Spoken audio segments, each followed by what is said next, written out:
चलिए एक सिंपल से सवाल से शुरू करते हैं। अगर किसी बच्चे की हाइट और वेट बढ़ रहा है तो क्या हम कह सकते हैं कि उसका डेवलपमेंट हो रहा है? ध्यान से सोचना, ज्यादातर लोग बोलेंगे हाँ, लेकिन यही सबसे बड़ा कंफ्यूजन है और आज हम इसी कंफ्यूजन को क्लियर करने वाले हैं।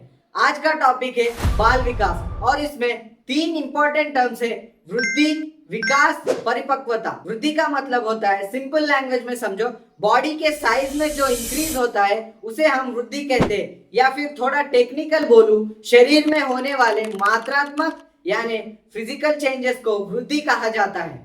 मतलब जो चीज मेजर की जा सकती है वही ग्रोथ है, जैसे हाइट बढ़ना, वेट बढ़ना, बॉडी के ऑर्गन्स का साइज बढ़ना, ये सब ग्रोथ के एग्जांपल्स है।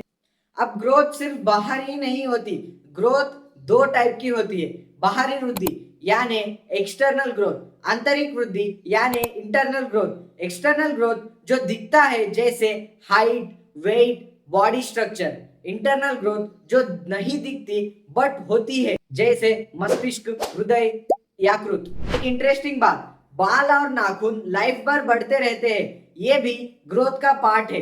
अब एक लाइन जो एग्जाम में डायरेक्टली पूछी जाती है तो ध्यान से सुनना: वृद्धि केवल मात्रात्मक होती है, गुणात्मक नहीं। मतलब ग्रोथ सिर्फ नंबर में बढ़ती है, क्वालिटी में नहीं। एक एग्जांपल से समझो, अगर किसी बच्चे का वेट बढ़ रहा है तो ये ग्रोथ है, लेकिन अगर उसकी सोच, समझ, बिहेवियर इंप्रूव हो रहा है वो डेवलपमेंट है, ग्रोथ नहीं। तो एक लाइन में याद रखो, ग्रोथ सिर्फ शरीर का साइज और क्वांटिटी बढ़ना है, जैसे हाइट, वेट, बस इसे ही वृद्धि यानी ग्रोथ कहते हैं।